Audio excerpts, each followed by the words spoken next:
Her breath cut off as a stranger's arm locked around her throat, crushing her voice in a packed diner where no one dared move. He thought she was just another girl until a chair scraped behind him, and a calm voice said, "Take your hand off my daughter." The thug laughed, not realizing the man standing there owned everything he was about to lose. If this story pulled you in, make sure to hit that subscribe button so you never miss what's coming next. I've got another unforgettable story dropping tomorrow. And while you're here, jump into the comments and tell me where you're watching from. I love seeing our community from all around the world. Alright, let's get back into it. Braun's tattooed forearm locked around Rachel Renard's throat, dragging her backward in the vinyl booth. Her breath vanished. Her hands clawed at his skin, nails digging into ink she couldn't see through the panic flooding her vision. The diner froze forks suspended mid-air, conversations dying mid-sentence, everyone too afraid to move. "You don't know who you're messing with, sweetheart."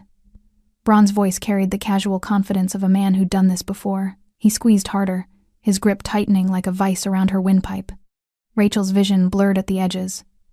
A salt shaker toppled, rolling across the red Formica table. Her legs kicked uselessly against the booth's underside, denim scraping against cracked vinyl. Outside the front window, Elliot Renard's conversation with his driver stopped mid-sentence. His dark eyes tracked movement through the glass, a struggle in the back booth, his daughter's face turning pale, a stranger's thick arm around her neck. His jaw tightened. His hand dropped from the phone. Braun had made his first mistake. He'd attacked someone without knowing whose blood ran through her veins. His second mistake would be not recognizing the man now walking back through the diner door. The late afternoon sun cut through the windows of Joe's roadside diner, casting long shadows across red vinyl booths and chipped Formica tables. 20 minutes earlier, Elliot Renard had sat across from his daughter in the back corner booth, the same booth Rachel had specifically requested when she'd asked him to meet her here. Neutral ground, she'd called it, public, normal, away from his world. At 43, Elliot looked like exactly what he was, a man who commanded fear without raising his voice. Dark hair slicked back, sharp jawline shadowed with stubble, black suit jacket open at the collar, revealing the edge of tattoos that disappeared beneath expensive fabric. A gold chain glinted at his throat. His hands had rested on the table, calloused, controlled, decorated with rings that meant something to those who knew how to read them. He'd agreed to Rachel's terms that afternoon. No bodyguards hovering close enough to overhear. No visible security inside the restaurant. His men waited outside in the parking lot, watching the street from their positions near the black SUVs. Elliot had done something rare. He'd trusted his daughter's request for privacy. Now, as the glass door swung open and his polished dress shoes crossed the threshold back into Joe's diner, that trust transformed into something infinitely more dangerous. The restaurant had gone silent in his absence. That awful, pregnant silence where everyone knows something terrible is happening but no one dares intervene. Elliot's eyes found the scene immediately. Rachel, struggling in a stranger's chokehold, her face losing color. Her hands desperately clawing at a tattooed forearm that looked like it belonged to someone who broke bones for a living. Behind them, other diners sat frozen in their booths, a blonde woman with her hand over her mouth, her eyes wide with horror. A middle-aged man in the back, paralyzed. An older woman near the window, gripping her purse like it might protect her from what she was witnessing. None of them moved. None of them would. Elliot's expression didn't change as he walked deeper into the restaurant. His pace was measured, controlled the same deliberate stride he used when entering boardrooms or warehouses or back-alley negotiations. Each step purposeful, each movement calculated. Braun was too focused on Rachel to notice the approach. He leaned closer to her ear, his breath hot against her skin. "Should have been more careful who you pissed off, princess. Somebody wants you to remember your place." Rachel's fingers weakened against his forearm. Her chest heaved, desperate for air that wouldn't come. Black spots danced across her vision like static on a dying television. The floor creaked behind Braun. A shadow fell across the booth. Then a voice low, calm, and absolutely lethal cut through the silence. "Take your hand off my daughter." Braun's head snapped up. Elliot Renard stood 3 feet away, hands at his sides, jacket pushed back slightly at the hips. No weapon visible, no aggressive stance. Just presence, the kind of presence that made grown men reconsider their life choices. For a split second, Braun's grip loosened on Rachel's throat. Confusion flickered across his face. "Daughter?" He glanced down at the young woman choking in his arms, then back at the man in the expensive suit whose eyes had gone cold as winter steel. "I said, Elliot repeated, taking one step closer. Take your hand off my daughter. The diner's collective breath caught. Braun's confusion hardened into defiance. He'd been given orders. He'd been sent to make a point. He didn't know who this guy in the monkey suit thought he was. But, you need to back up, old man, Braun snarled, tightening his grip on Rachel again. This doesn't concern you. Elliot's head tilted slightly, like he was considering something mildly interesting. You have 3 seconds. Or what? Or I break every bone in your arm before you hit the floor. Braun laughed a harsh, ugly sound. You don't know who you're F. Elliot moved. 1 second he was standing still, hands loose at his sides. The next, his right hand shot forward like a striking snake, fingers clamping around Braun's wrist with crushing force. The pressure point strike was surgical years of experience compressed into a single motion.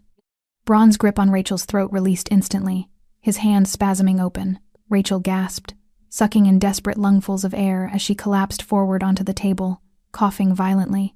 Elliot didn't stop. He twisted Braun's arm with brutal efficiency, using leverage and anatomy against the bigger man. Braun's body followed the direction of the pain, rising halfway out of the booth, before Elliot slammed him sideways into the aisle. Braun stumbled, catching himself against the adjacent table. He swung wildly, his left fist cutting through air where Elliot's head had been a heartbeat earlier. Elliot stepped inside the punch, driving his knee into Braun's solar plexus. The air exploded from Braun's lungs. Before he could double over, Elliot's palm struck upward, catching him under the jaw with precisely calibrated force enough to scramble his senses, not enough to kill. Not here, not in front of Rachel. Braun's eyes rolled back, his knees buckled. He hit the floor face first, unconscious before his cheek met the worn linoleum. The entire exchange had taken less than 6 seconds. Elliot didn't even look at the body. He turned immediately to Rachel, kneeling beside the booth, his hand gentle on her shoulder. Rachel, look at me. She raised her head, tears streaming down her flushed face, one hand massaging her bruised throat. Her eyes found his terrified, confused, relieved all at once. I've got you, Elliot whispered, his voice shaking for the first time in years. His hand cupped her cheek, thumb brushing away tears. You're safe now. I've got you. Outside, car doors slammed. His men had heard the commotion. Inside, the diner remained frozen, every witness now understanding exactly who they'd just watched work. Elliot Renard helped his daughter out of the booth, wrapping his suit jacket around her trembling shoulders, his other arm steady around her waist. And as sirens wailed somewhere in the distance, growing closer with each passing second, one truth became absolutely clear to everyone in Joe's roadside diner. Braun had strangled the wrong girl, and he'd done it in front of the one man who would never let that go unpunished. 7 years earlier, Elliot Renard had stood in a hospital corridor, with fluorescent lights buzzing overhead, and a doctor's words echoing in his ears like gunshots. We did everything we could. I'm sorry. His wife Isabel was gone. An aneurysm. No warning. No time to say goodbye. Just there one moment, laughing while making breakfast, and gone the next, collapsing on the kitchen floor while their 5-year-old daughter watched from the doorway, clutching a stuffed rabbit. Elliot had built an empire on control, on calculated risk, on reading situations 3 moves ahead. But he couldn't control a blood vessel rupturing in his wife's brain, couldn't anticipate the moment his entire world would fracture down the middle. He'd walked back into that hospital room where Isabel lay still, her hand already growing cold, and made a silent promise. Rachel would never know this pain again. He would protect her from everything, every threat, every danger, every possibility of loss. Even if it meant becoming the kind of man his wife had begged him not to be. The early years were harder than any negotiation Elliot had ever navigated. A 5-year-old didn't understand why Mommy wasn't coming home. She didn't understand why Daddy's phone rang at all hours, why men in dark suits appeared at their door, why they moved from their suburban house to a gated estate with cameras on every corner. Rachel cried herself to sleep for months. Elliot sat outside her bedroom door, listening, unable to comfort her the way Isabel would have. He didn't know the right words, didn't know how to explain death to someone who still believed in fairy tales, so he did what he knew how to do. He built walls. Physical ones first, security systems, vetted staff, drivers who doubled as bodyguards, then emotional ones. He became stricter, more structured.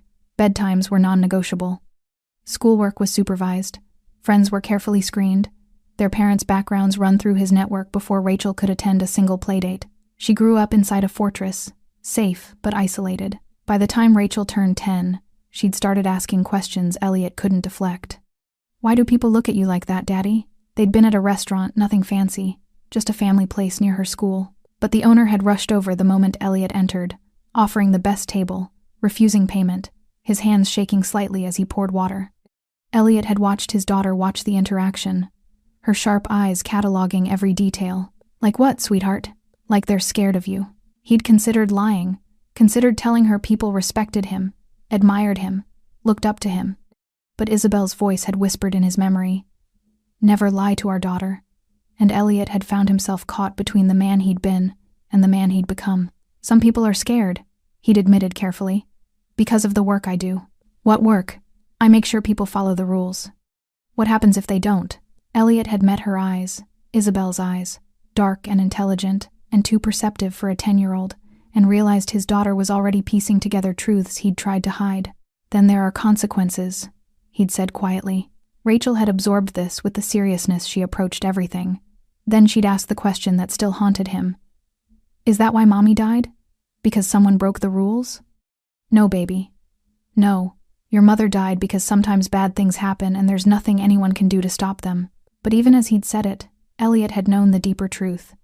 Isabel had died because he'd been too focused on building his empire to notice she'd been having headaches, had been tired, had needed to see a doctor weeks before that morning in the kitchen.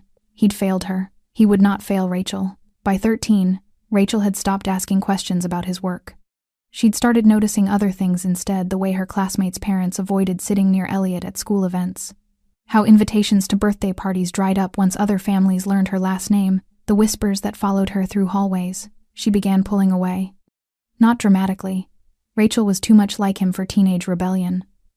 But she stopped sharing details about her day, stopped introducing him to friends, stopped asking him to attend school functions.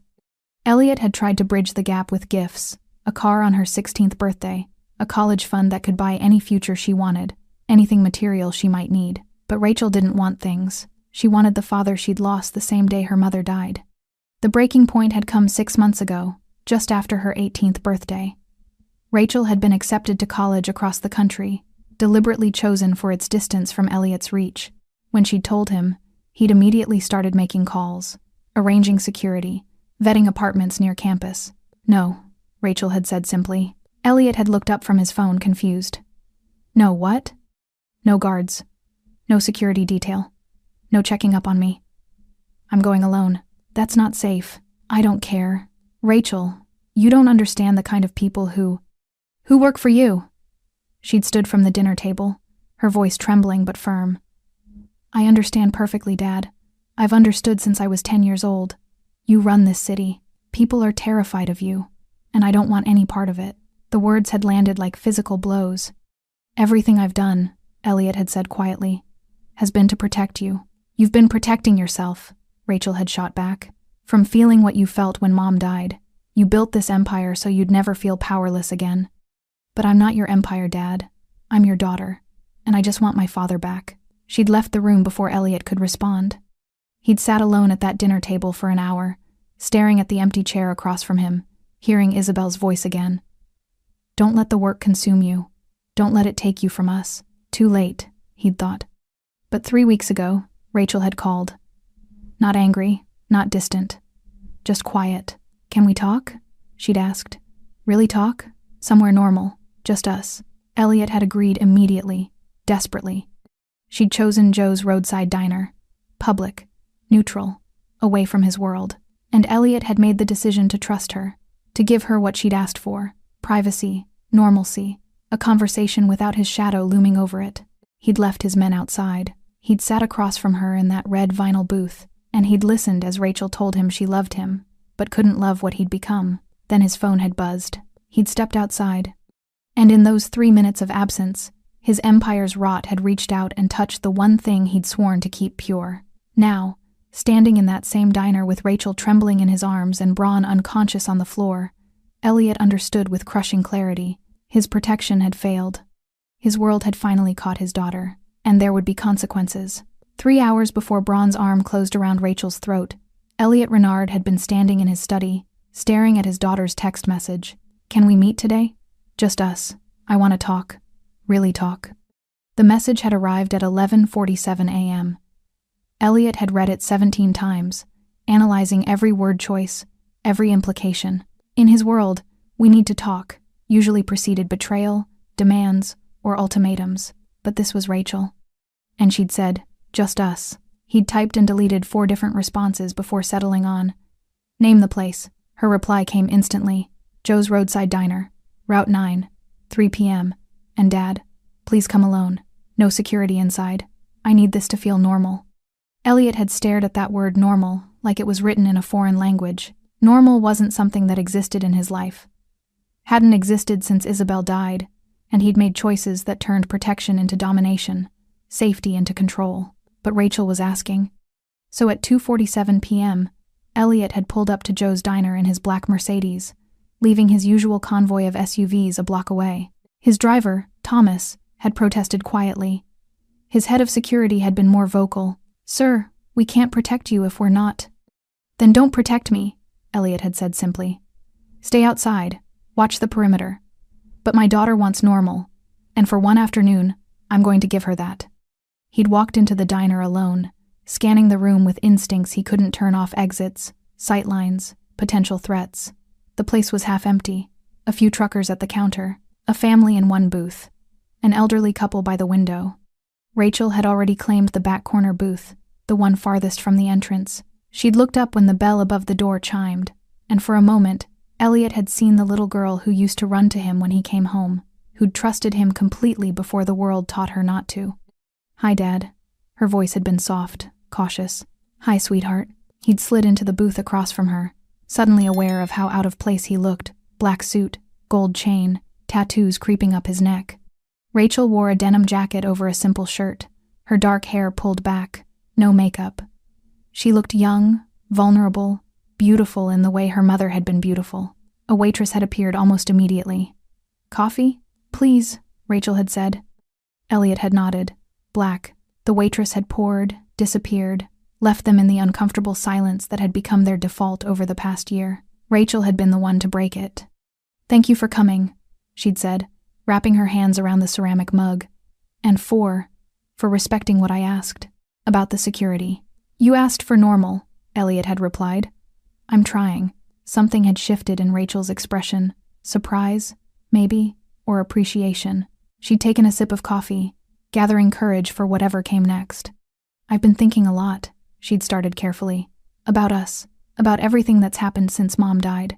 About the distance between us." Elliot had felt his chest tighten but kept his face neutral. "I've thought about it too."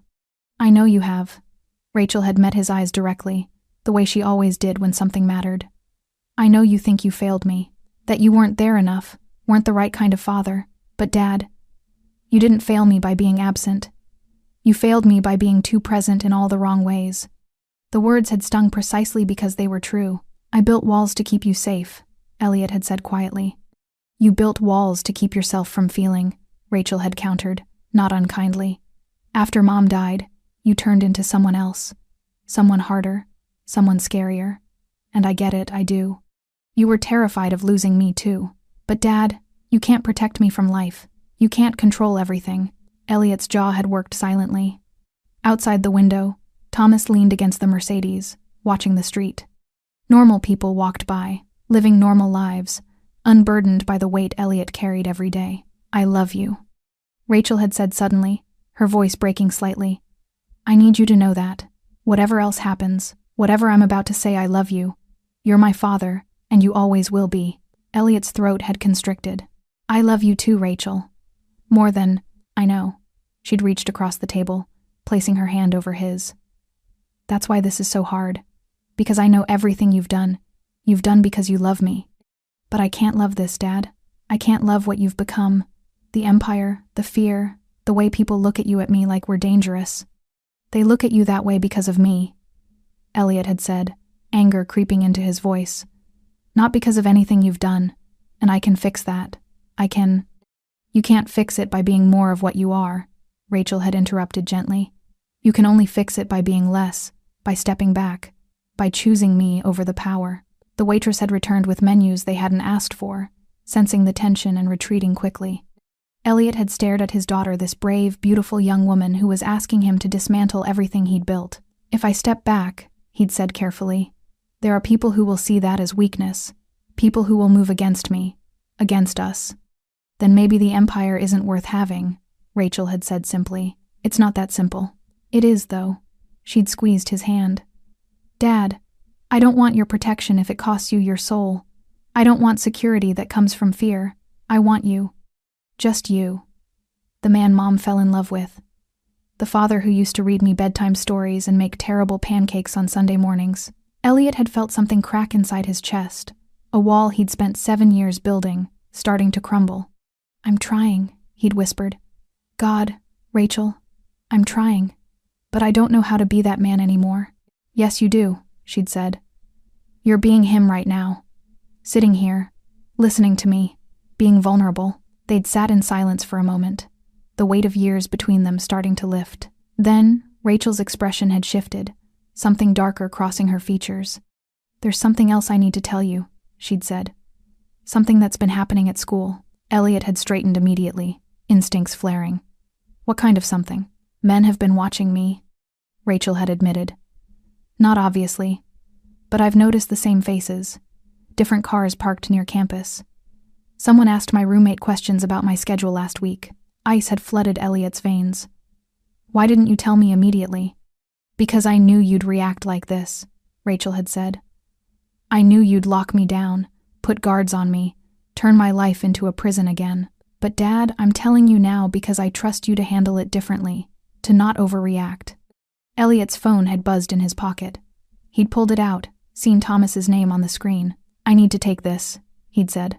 "I'm sorry, just 1 second." He'd slid out of the booth, walked toward the front door. Thomas had sounded concerned about a car that had circled the block twice, and Elliot had stepped outside to assess. That's when everything had changed.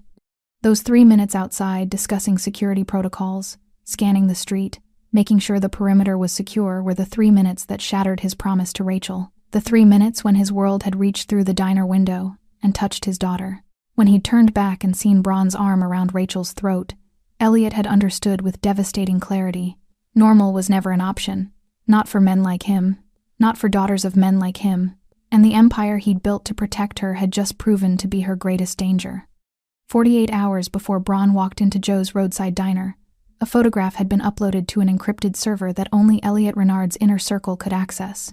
The photo showed Rachel Renard leaving her university campus, backpack slung over one shoulder, denim jacket catching afternoon sunlight. She was smiling at something on her phone, completely unaware she'd been photographed. Beneath the image, a single line of text. "Protected property. Eyes only. Do not approach." The message was meant as a warning to Elliot's organization, a reminder that Rachel was untouchable, off-limits, sacred ground, that no one in the empire was to go near under any circumstances. But information, like water, flows downward, and sometimes it gets contaminated along the way. Braun Casey wasn't important enough to have access to Elliot Renard's encrypted servers. At 28, he was exactly what he looked like, muscle for hire, a mid-level enforcer who collected debts, intimidated witnesses, and did the kind of work that required more brawn than brains. He worked for Derek Hammond, who worked for someone who worked for someone who eventually answered to Elliot Renard. The chain of command was long enough that Braun had never actually met the man at the top, had never needed to. In Braun's world, Elliot Renard was more myth than man, a name whispered in back rooms, a reputation that kept people in line. But Braun had never seen him, never dealt with him directly, never had reason to fear him personally. That was his first mistake. His second was trusting Derek Hammond's judgment. 2 days ago, Braun had been sitting in a dive bar on the south side, nursing his third beer and watching a basketball game he had money on, when Derek had slid into the booth across from him. "Got a job for you," Derek had said without preamble. He'd been nervous. Braun had noticed fingers drumming on the table, eyes darting toward the door every few seconds. "What kind of job?" Derek had pulled out his phone, swiped to a photo, and turned the screen toward Braun. The image showed a young woman, early 20s, dark hair, pretty in an understated way. "College girl, from the look of the background." "This girl's been causing problems," Derek had said, running her mouth, making threats. "Boss wants her scared. Not hurt, just scared enough to remember her place." Braun had studied the photo, memorizing features. "What'd she do?" "Does it matter?" Derek had snapped, his nervousness bleeding into irritation. "You want the job or not? $5,000 for 10 minutes of work. Follow her. Corner her somewhere public enough that she can't scream, but private enough that you won't get arrested. Put your hands on her.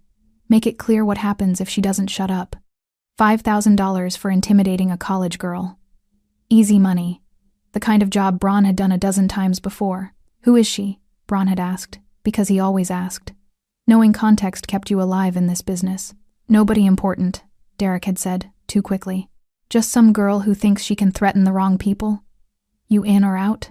Braun had taken the job. What he didn't know, what Derek Hammond himself didn't fully understand, was that the photograph had been lifted from the protected server by Derek's cousin, a low-level IT contractor who'd been trying to impress Derek with his access to insider information. The cousin had seen Rachel's photo, seen the words protected property, and misunderstood completely. In his limited understanding of how the organization worked, he'd assumed protected property meant Rachel was someone's girl, a mistress, maybe, or an informant who needed to be kept in line. He'd sent the photo to Derek with a fabricated story about Rachel threatening to go to the police, thinking he was helping solve a problem. Derek, ambitious and stupid in equal measure, had seen an opportunity to prove himself. If he could quietly handle a potential threat before it reached higher management, maybe he'd get noticed, maybe he'd move up the chain. So he'd given Braun the job. And Braun, who trusted Derek's judgment about as much as any enforcer trusts any middle manager, had pocketed the cash advance and started following Rachel Renard. For 2 days, Braun had tracked her movements, campus to coffee shop to library to an off-campus apartment she shared with roommates. Nothing interesting, nothing unusual, just a normal college girl living a normal life. It had seemed almost too easy. This morning, Braun had followed Rachel's car as it headed east on Route 9. When she'd pulled into Joe's roadside diner, Braun had parked 3 spaces down and watched through the window as she'd settled into a back corner booth. Alone. Unprotected. Perfect. He'd waited 15 minutes, watching her order coffee, check her phone, glance toward the door like she was waiting for someone. When a man in an expensive black suit had walked in and slid into the booth across from her, Braun had assumed it was a boyfriend. Rich kid, probably. Someone who'd make the scare tactics even more effective. The man had stayed maybe 20 minutes before stepping outside to take a phone call. Rachel had been left alone in the booth, scrolling through her phone. Braun had seen his window. He'd entered the diner, ordered a coffee at the counter to avoid suspicion, and casually made his way toward the back. The place was quiet, just a handful of customers who looked like they'd scatter at the first sign of trouble. Rachel hadn't noticed him approaching from behind, hadn't seen him slide into the booth directly behind hers, close enough that he could hear her breathing. Braun had counted to 10, letting his presence settle. Then he'd moved.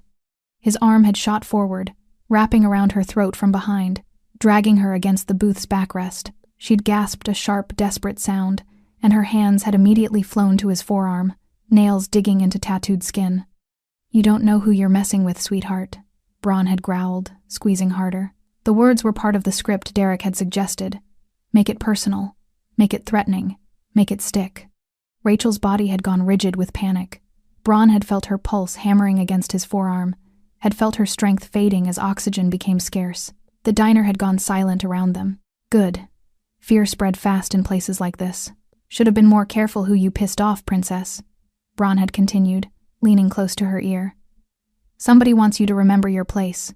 He'd been so focused on delivering the message, on making sure Rachel understood the threat, that he hadn't heard the front door open behind him, hadn't noticed the man in the black suit re-entering the diner, hadn't seen the expression on Elliot Renard's face when he'd recognized his daughter being strangled. The voice that came from behind, low, calm, absolutely lethal, had made every muscle in Braun's body go rigid. Take your hand off my daughter. In that moment, 3 realizations had crashed through Braun's mind simultaneously.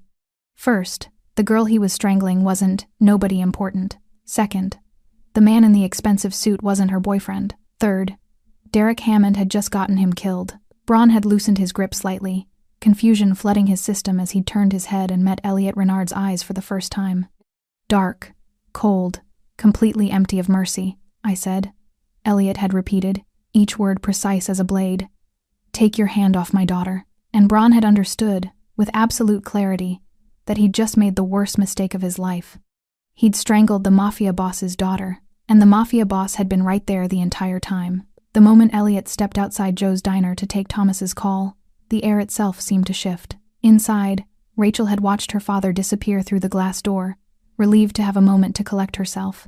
The conversation had been harder than she'd expected, admitting her fear about being followed, asking him not to overreact, trying to balance honesty with the knowledge that any threat to her safety would trigger every protective instinct Elliot possessed. She'd pulled out her phone, scrolling through messages from her roommate, without really reading them, trying to slow her racing heart. She hadn't noticed the man at the counter turn slightly on his stool, studying her reflection in the chrome napkin dispenser. Braun had recognized her immediately. Same face as the photo Derek had shown him, same denim jacket, same dark hair pulled back from her face. She was alone now, vulnerable, and the handful of other customers in the diner looked like the type who'd pretend not to notice trouble even if it unfolded right in front of them. Perfect conditions. He'd drained the last of his coffee, left a $5 bill on the counter, and stood casually just another customer finishing his break. Nothing suspicious, nothing memorable. Outside, Elliot had his back to the diner window, phone pressed to his ear. Thomas was explaining something about a suspicious vehicle that had circled the block, asking permission to investigate. Elliot's attention was divided between the call and scanning the street, his instincts telling him something felt wrong even if he couldn't identify what. "Keep eyes on it," Elliot had instructed.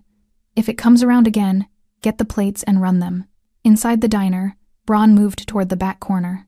Rachel's table was positioned against the wall, red vinyl booth stretching along the window side. The booth directly behind hers sat empty, separated only by a low barrier that came up to shoulder height when seated. Braun slid into that empty booth, smooth as silk, his back now pressed against the same padded barrier that supported Rachel's back on the other side. She hadn't noticed. She was typing a response to her roommate, something about picking up groceries on the way home. Braun counted his own heartbeat. 1, 2, 3. He could hear her breathing on the other side of the partition. Could hear the soft tap of her fingers on her phone screen. 4, 5, 6. The elderly couple near the window stood to leave, the husband helping his wife with her coat. The waitress disappeared into the kitchen. A trucker at the counter was absorbed in a newspaper, coffee going cold beside him. 7, 8, 9. Outside, Elliot had ended the call with Thomas and was turning back toward the diner, his conversation with Rachel unfinished, the weight of what she'd told him about being followed settling heavy in his chest. 10. Braun moved. He twisted in the booth, rising slightly, his arm shooting over the low partition like a snake striking. His forearm found Rachel's throat before she could draw breath to scream. Her phone clattered to the table. Braun's muscles flexed, dragging her backward against the booth. Her body went rigid with shock, then panic. Her hands flew to his forearm nails, digging into tattooed skin, fingers desperately trying to pry him loose. "You don't know who you're messing with, sweetheart," Braun growled, his voice low enough that only she could hear. Rachel's mouth opened, but no sound came out. The pressure on her windpipe was absolute, professional. Braun had done this before, knew exactly how much force to apply to terrify without killing. Around them, the diner froze. The trucker's newspaper lowered slowly, his eyes widening. A blonde woman 3 booths away gasped, her hand flying to her mouth. The waitress emerged from the kitchen carrying 2 plates, saw what was happening, and stopped dead in her tracks. No one moved to help. This was the calculus of violence in public spaces, everyone hoping someone else would intervene, everyone terrified of becoming the next target. Braun squeezed harder, feeling Rachel's pulse hammering against his forearm like a trapped bird. "Should have been more careful who you pissed off, princess," he continued, leaning closer to her ear. Her hair smelled like vanilla shampoo, an incongruously innocent detail that almost made him hesitate. Almost. "Somebody wants you to remember your place." Rachel's vision began to blur at the edges. Black spots danced across her field of view. Her lungs burned, screaming for air that wouldn't come. Her fingers weakened against Braun's arm, her strength fading with each second that passed without oxygen. The world was narrowing to a tunnel sound becoming distant, light fading, her father's face from their conversation just minutes ago floating in her dying consciousness. "I love you, Dad." Had she said that out loud? Had she gotten to tell him? Outside, Elliot's hand touched the diner's door handle. Through the glass, he could see the interior booths, tables, the counter. His eyes tracked movement toward the back. Someone struggling, a booth in shadow, an arm locked around. Recognition hit Elliot like a physical blow. Rachel, his daughter, being strangled. The door swung open. The bell chimed a cheerful, obscene sound given what was unfolding inside. Elliot's training took over before conscious thought could interfere. His eyes catalogued the scene in microseconds, Rachel's face turning pale, her hands weakening against her attacker's forearm, a large man behind her in the adjacent booth, the frozen witnesses, the exits, the threats. His body moved forward with the controlled precision of a predator that had just identified prey. No running, no shouting, just purposeful, measured steps that ate the distance between the door and the back corner booth. Braun was too focused on Rachel to notice the approach immediately. He was watching her face, gauging how close to unconsciousness she was, timing the moment when he'd release her scared but alive. The message delivered. Then a shadow fell across the table. The temperature in the diner seemed to drop 10 degrees.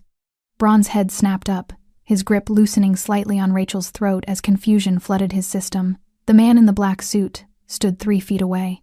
Not the boyfriend Braun had assumed. Something else entirely. Something that made the primitive part of Braun's brain start screaming warnings. Elliot Renard's face was a mask of controlled fury. His dark eyes had gone completely flat, the look of a man who'd killed before and would kill again without hesitation or remorse. When he spoke, his voice cut through the diner's silence like a blade through silk. "Take your hand off my daughter." The words hung in the air, each syllable weighted with threat.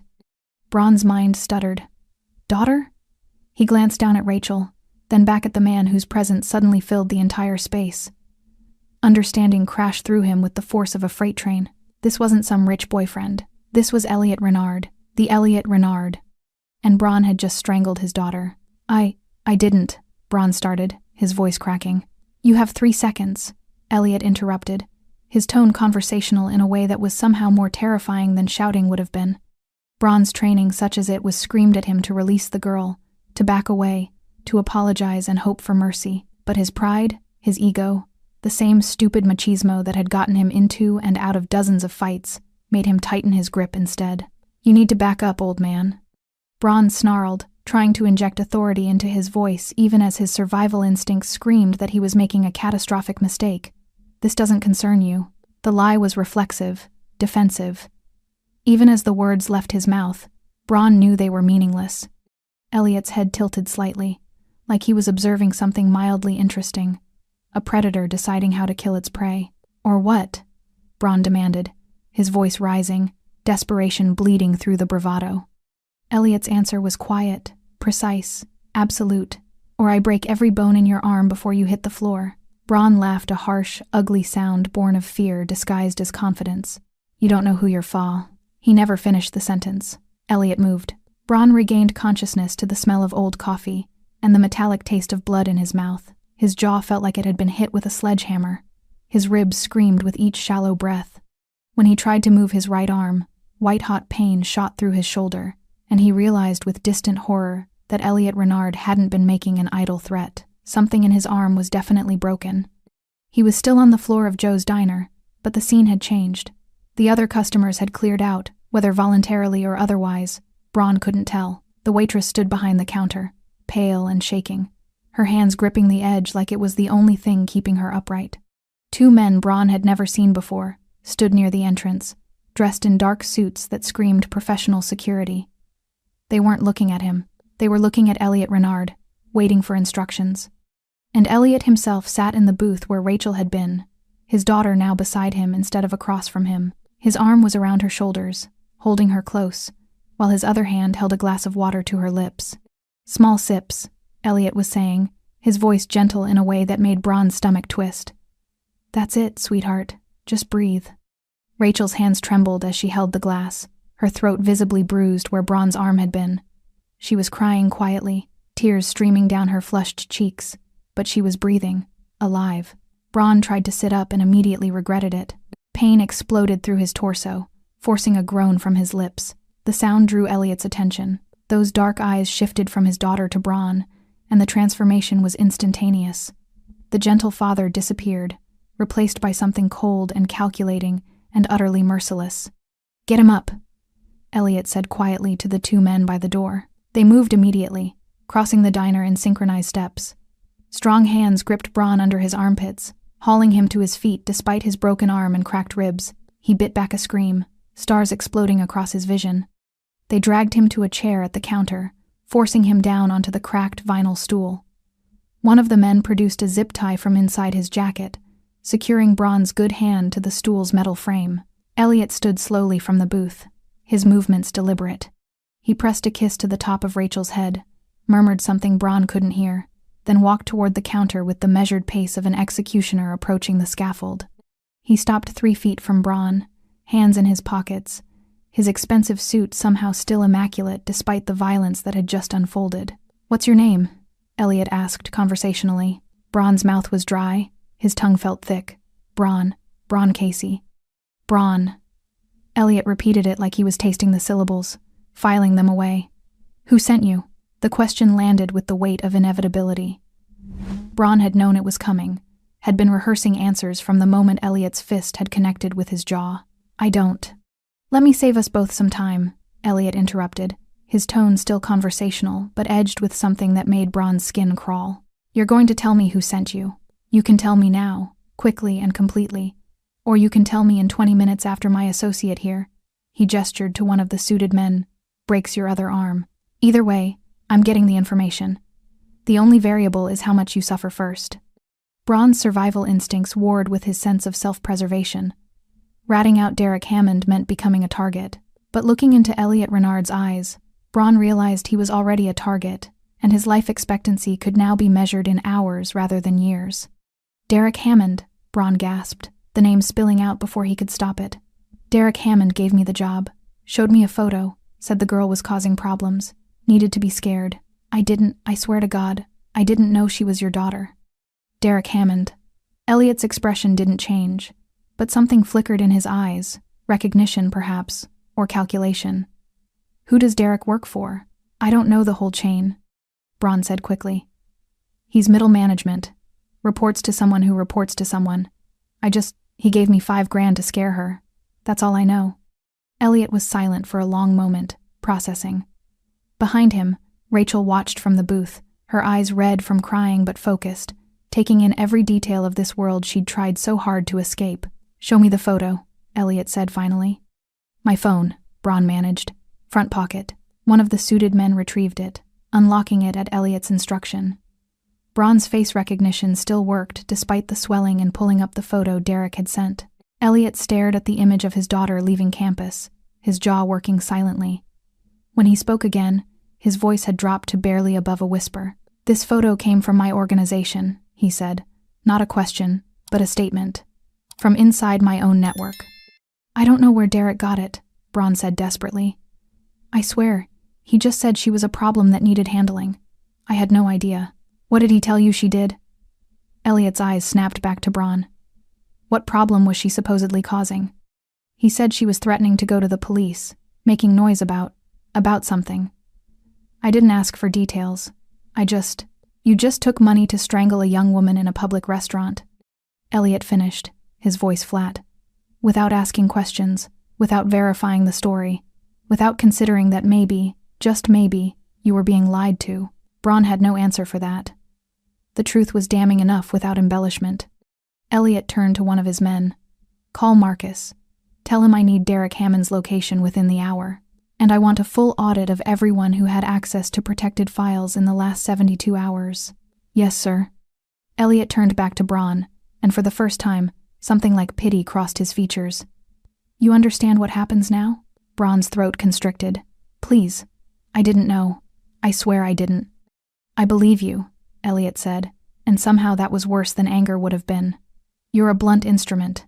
Someone pointed you in a direction and you went. But Braun," he leaned closer, close enough that Braun could smell his cologne. "You put your hands on my daughter. You strangled her in front of witnesses. You terrified her. And whether you knew who she was or not doesn't change what you did." "I'm sorry," Braun whispered, the words pathetic even to his own ears. "God, I'm so sorry." "Tell that to her," Elliot said, gesturing toward Rachel. "Look at her. Look at what you did, and tell her you're sorry." Braun forced himself to turn his head, to meet Rachel's eyes across the diner. She looked so young, so vulnerable, the bruises on her throat already darkening to purple. She held her father's jacket around her shoulders like armor, and when their eyes met, Braun saw no forgiveness there. Only fear. and disgust. "I'm sorry," he said, his voice breaking. "I'm so sorry." Rachel said nothing. She just turned her face against her father's shoulder, unable or unwilling to look at him anymore. Elliot straightened, nodding to his men. "Take him. Put him somewhere quiet until we sort out the chain of command. I want him alive for now. He's evidence." The zip tie was cut. Hands gripped Braun's arms, the broken one making him howl, and dragged him toward the exit. As they reached the door, Braun risked one last look back. Elliot Renard had returned to the booth, sitting beside his daughter, his arm around her shoulders, whispering things Braun couldn't hear. The diner had become their private space, a father and daughter in the aftermath of violence. And Braun understood with absolute clarity that he'd just witnessed the most dangerous thing in the world. Not Elliot Renard's capacity for violence, but his capacity for love, and what happened when someone threatened it. The door closed behind him, the bell chiming cheerfully, and Braun Casey disappeared into the back of a black SUV, knowing he'd never be the same man again, if he was allowed to remain a man at all. The safe house was 15 miles outside the city, a nondescript 2-story building that could have been anyone's suburban home. Elliot had purchased it 6 years ago, under a shell corporation, one of a dozen properties scattered across the state that existed for moments exactly like this. Rachel sat on the leather couch in the main room, a blanket wrapped around her shoulders despite the warmth of the afternoon. She hadn't spoken much during the drive from Joe's diner, just stared out the window while Elliot's driver navigated surface streets with practiced efficiency. Elliot stood by the window now, phone pressed to his ear, his third call in the past 20 minutes. His jacket hung on a chair, his shirt sleeves rolled up, revealing the full extent of the tattoos that marked his arms, remnants of a younger, hungrier version of himself. "I don't care if you have to wake him up," Elliot said into the phone, his voice carrying the edge of barely controlled fury. "I want Marcus Trent in my office in 1 hour. No excuses." He ended the call, immediately dialing another number. Rachel watched him, recognizing the transformation she'd witnessed countless times throughout her childhood. This was Elliot Renard, the crime boss, efficient, ruthless, completely focused on eliminating threats. The gentle father who'd held her in the diner had receded, replaced by the man who'd built an empire on fear and control. "Dad," she said quietly. Elliot held up one finger weight as the call connected. "Thomas, I need you to pull surveillance footage from every camera within 3 blocks of the diner. I want to know who Derek Hammond has been meeting with, who he's been calling, everywhere he's been in the past week." He listened for a moment, then, "I don't care if it takes all night. This came from inside our organization. Someone in my house put my daughter's photo in the hands of a thug who nearly killed her. I want names, Thomas. All of them." Another pause. Elliot's jaw tightened. No police. This stays internal. We handle our own problems." He hung up, immediately starting another call. "Dad," Rachel tried again, louder this time. Elliot turned, his expression softening slightly when he met her eyes. "Just one more call, sweetheart, I promise." But Rachel stood, letting the blanket fall to the couch. "Stop." The single word, delivered with quiet force, made Elliot pause mid-dial. "Stop making calls," Rachel continued, her voice steady despite the tremor in her hands. "Stop planning. Stop whatever it is you're about to do. Just stop and talk to me." Elliot lowered the phone slowly, confusion flickering across his features. "Rachel, I know what you need to do," she interrupted. "You need to find Derek Hammond. You need to trace how my photo got leaked. You need to eliminate the threat and make an example so this never happens again. I know, Dad. I've watched you do this my entire life. Then you understand. I understand that you're about to become exactly what I asked you not to be," Rachel said, her eyes filling with tears. 3 hours ago, we sat in that diner, and I asked you to choose me over the Empire. I asked you to step back, to be different, and now, the first time something goes wrong, you're right back to this." Elliot set his phone down on the table with deliberate care. "Rachel, someone tried to kill you. Someone tried to scare me," Rachel corrected, "and they failed. I'm alive. I'm okay. Bruised, terrified, but okay, because you were there. And if I hadn't been?" Elliot's voice rose slightly, emotion cracking through his control. "If I'd stayed outside 30 seconds longer? If I hadn't seen what was happening? You would be dead, Rachel. My daughter would be dead because someone in my organization made a mistake. So fix the mistake," Rachel said, "but don't let it consume you. Don't let it turn you into, she gestured at the phones, the security monitors on the wall, the locked cabinet that probably contained weapons, into this. Elliot stared at her, the weight of her words settling over him like a physical burden. He moved to the couch, sitting heavily, his head dropping into his hands. For a long moment, neither of them spoke. When Elliot finally looked up, his eyes were red-rimmed. I don't know how to protect you without being this, he admitted, his voice raw. Every instinct I have is screaming at me to burn down everything and everyone who had any part in what happened today. To make sure the entire city knows what happens when someone touches my daughter. Rachel sat beside him, taking his hand. I know, but Dad, that's exactly what I'm afraid of. Not the people who might hurt me. I'm afraid of losing you to this. To the violence and the revenge and the empire that takes and takes, until there's nothing left of the man my mother loved. Your mother, Elliot's voice broke. Isabel would have known what to do. She was better at this than me. Better at being human. She loved you, Rachel said softly. The real you. Not the empire. Not the power. Just you. And I love you too, Dad. But I need you to trust that there's a way through this that doesn't end with more bodies and more fear.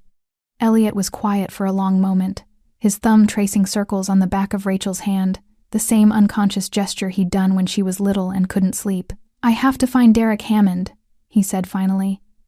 And I have to find out how your photo got leaked. That's not negotiable, Rachel. This threat came from inside my organization, which means there's rot in the foundation. If I don't cut it out, it will spread. Okay, Rachel said. Then cut it out. But Dad, she squeezed his hand. Don't burn down the whole house to kill the termites. A ghost of a smile crossed Elliot's face. That's a very specific metaphor. Mom used to say it, Rachel admitted.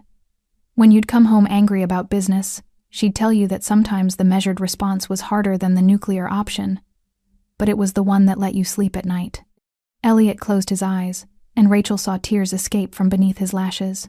I miss her, he whispered. God, I miss her every single day. Me too. Rachel leaned her head against his shoulder. But she's not here, Dad, so we have to be better for each other. We have to be enough. They sat in silence for a while, father and daughter, survivors of violence and loss. Finally, Elliot's phone buzzed. He glanced at the screen. Marcus Trent had arrived at the office. I need to go, Elliot said quietly. I need to get answers. I know. Rachel straightened, wiping her eyes. But promise me something. Anything. Promise me that when you find Derek Hammond, when you find whoever leaked my photo, you'll remember that I'm watching, that every choice you make now, I'm going to live with. That the kind of father you are in the next 24 hours is the kind of father I'm going to remember for the rest of my life.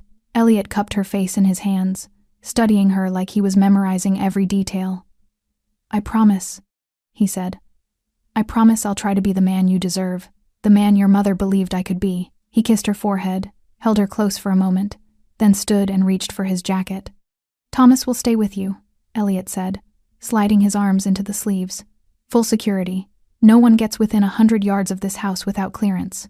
Dad, non-negotiable, Elliot said firmly. You asked me to be measured. This is me being measured.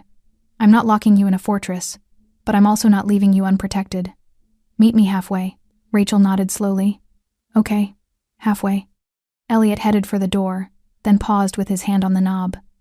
He looked back at his daughter, bruised, beautiful, brave, and felt something shift inside his chest. I'm going to fix this, he said. Not with bodies, not with fear. I'm going to fix the rot in my organization, and then I'm going to do what I should have done years ago. What's that? Walk away from it, Elliot said simply. All of it. Because you're right, Rachel. The empire isn't worth having if it costs me you. He left before she could respond, the door closing softly behind him.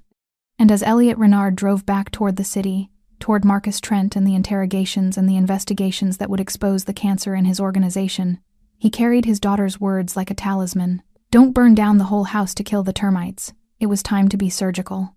Time to cut out the rot and save what remained. Even if it meant dismantling everything he'd built. Marcus Trent sat across from Elliot in the downtown office.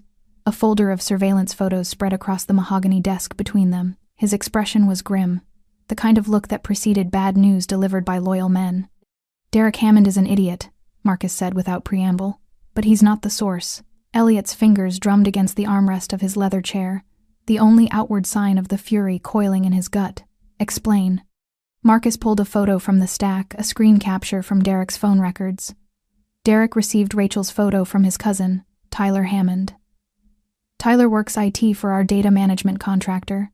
He accessed the protected server 4 days ago, saw Rachel's file marked protected property, and completely misunderstood what that meant, so Tyler gave the photo to Derek, who fabricated a story about Rachel being a threat to justify sending Braun after her. Marcus finished. Derek's been trying to climb the ladder, thought handling a problem quietly would impress management.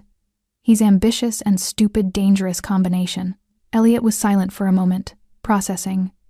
Where are they now? Derek's in holding room 3 downstairs. Tyler's already been picked up, he's in room 5. Both are terrified, both are talking. Marcus hesitated. Elliot, they genuinely didn't know Rachel was your daughter. The file designation was vague and incompetence doesn't excuse nearly getting my daughter killed, Elliot said, his voice sharp as broken glass. What about the photo itself? Who took it? Who uploaded it to the server? Marcus shifted uncomfortably. That was authorized. Your security team has been quietly monitoring Rachel since she started college perimeter surveillance only, no direct contact. The photo was taken as part of routine protective documentation. It was supposed to stay classified. Elliot's jaw tightened. He'd ordered that surveillance himself, though he'd never told Rachel. Another secret, another control measure designed to keep her safe that had instead put her in danger. So my own security protocols created the vulnerability, Elliot said quietly. In a way, yes. Elliot stood, walking to the floor-to-ceiling windows overlooking the city. Lights twinkled in the darkness below, thousands of lives being lived, unaware that the man who controlled much of their world was contemplating tearing it all down. What's the recommended action? Elliot asked, though he already knew the answer. Standard protocol, Marcus said carefully. Derek and Tyler disappear. The IT contractor loses their contract.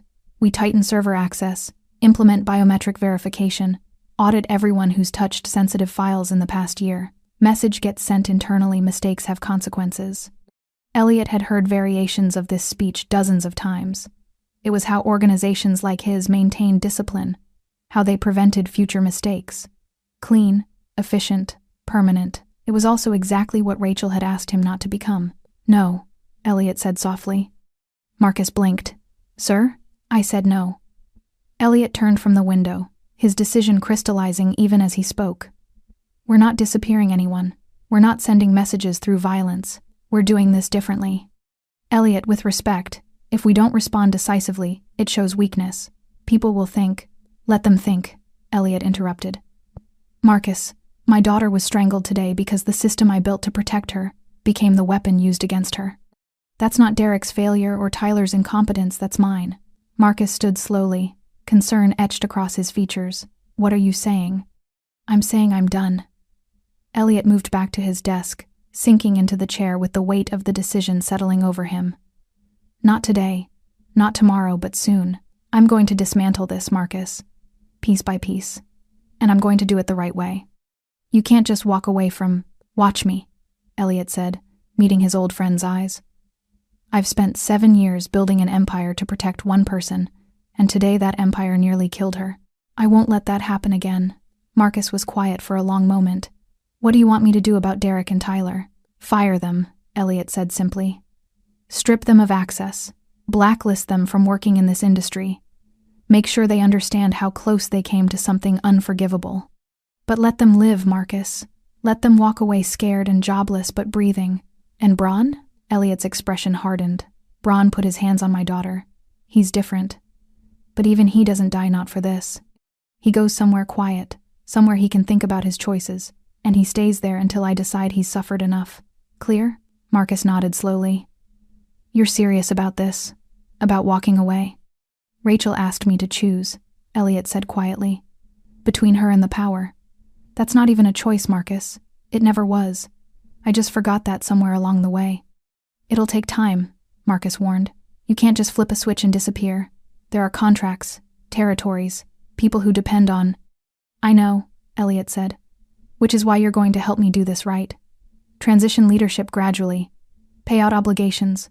Dissolve partnerships cleanly. I want to leave this world without burning it down, Because Rachel's right scorched earth isn't strength. It's just destruction wearing a crown.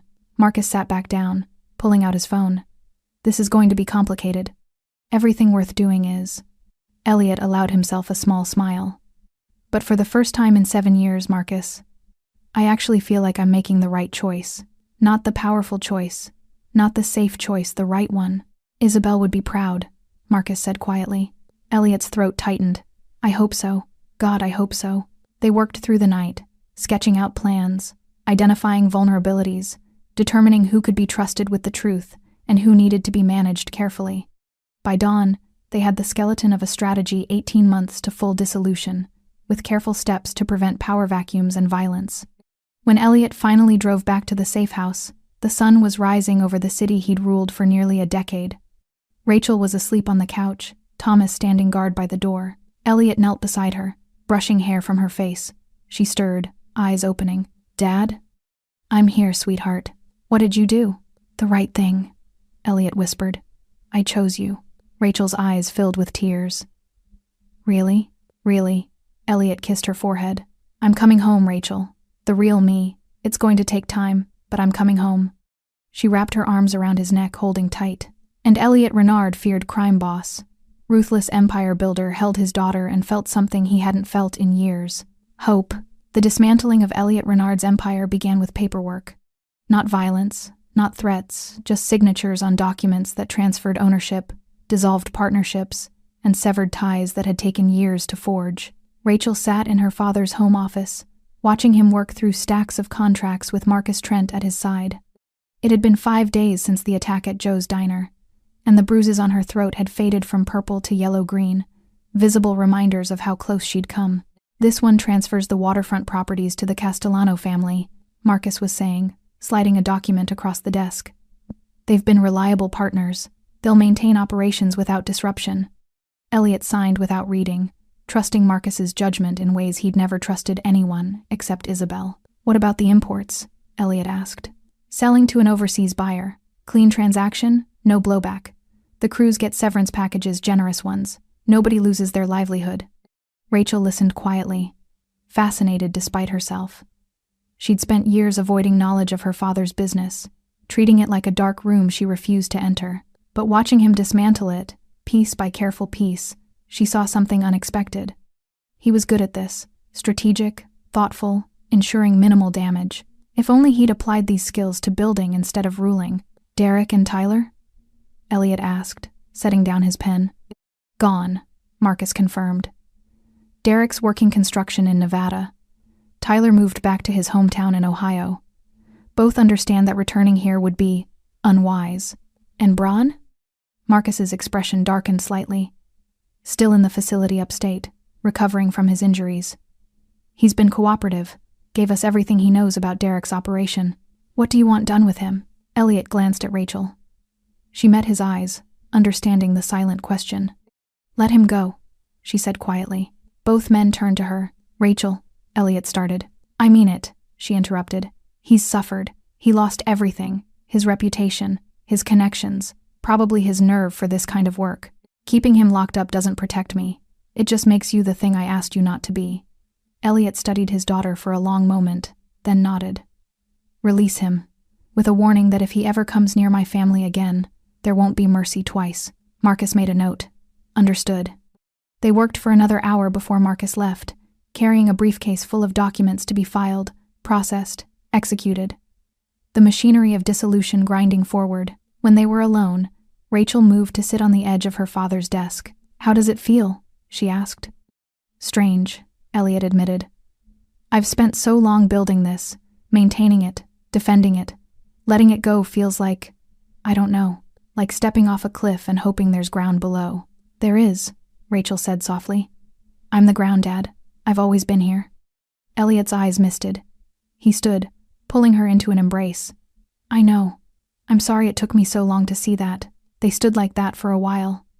Father and daughter, in the office where so many brutal decisions had been made, now making the decision that mattered most.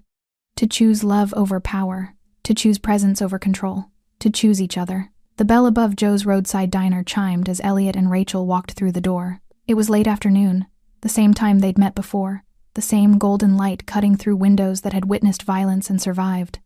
The diner had reopened 3 days after the attack. New management, same red vinyl booths, same chipped Formica tables.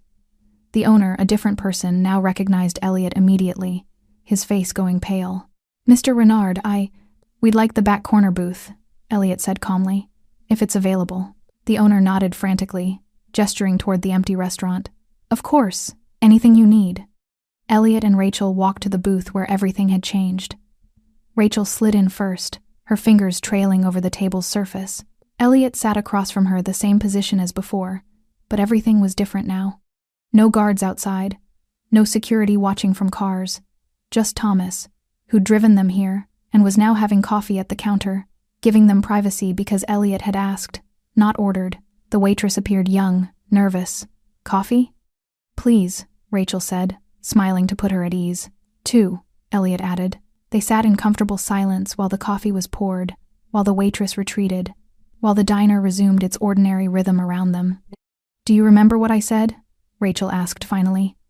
"That day, before everything happened, you said you loved me," Elliot replied. "And that you couldn't love what I'd become. Can you love what you're becoming now?" Rachel asked. Elliot considered the question seriously. In the past weeks, he'd signed away properties worth millions, dissolved partnerships that had taken years to build, walked away from power that most men would kill to possess. He'd also had dinner with Rachel 4 times, real dinner, with conversation and laughter and no phones interrupting.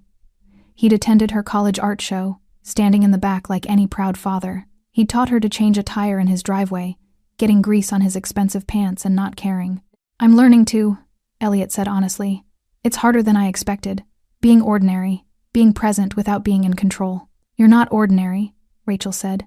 "You're just being a dad. That's all I ever wanted." Elliot reached across the table, taking her hand. "I know. And I'm sorry it took nearly losing you to understand that." Rachel squeezed his fingers. "We're here now. That's what matters." The door chimed again. A family entered, parents with 2 young children, looking for a place to eat. They glanced at Elliot, saw nothing threatening, and chose a booth near the window. Just another customer, just another father. Elliot watched them settle in, the mother helping the youngest with a coloring sheet, the father ordering for everyone. Normal, simple. The life he'd never thought he wanted, the life he was learning to build. "What happens now?" Rachel asked. Elliot turned back to her. "Now, we finish our coffee, maybe order some pie. Then I drive you back to campus, help you study for your exam like you asked. And after that? After that, we do it again tomorrow, and the day after. We build a life, Rachel. Not an empire, just a life. Together." Rachel's eyes filled with tears, the good kind. "I'd like that." They stayed in that booth for over an hour, talking about everything and nothing, her classes, his plans to maybe start a legitimate business, places they wanted to travel together. When they finally stood to leave, Elliot dropped cash on the table, including a generous tip. As they walked toward the exit, Rachel paused, looking back at the booth where Braun had attacked her, where her father had saved her, where everything had changed. "Thank you," she said quietly. "For what?" "For choosing me." Elliot wrapped his arm around her shoulders, pulling her close as they walked out into the fading sunlight. "Always," he promised. "From now on, always." The Mercedes pulled away from Joe's diner, carrying a father and daughter toward a future neither had imagined possible. Behind them, the diner stood quiet, its red vinyl booths waiting for the next story, the next crisis, the next moment when ordinary lives intersected with extraordinary choices. But for Elliot and Rachel Renard, the story had already been written, not in violence or power or fear, but in the simple, profound truth that love, real love, required the courage to let go of everything except what mattered most, each other. Thanks for staying with this story right till the final moment. You're the reason these stories come alive. If you're ready for another powerful journey, just tap the next video on your screen. And before you go, leave a quick comment and rate this story from 1 to 10. I'm excited to see your thoughts and connect with you down there.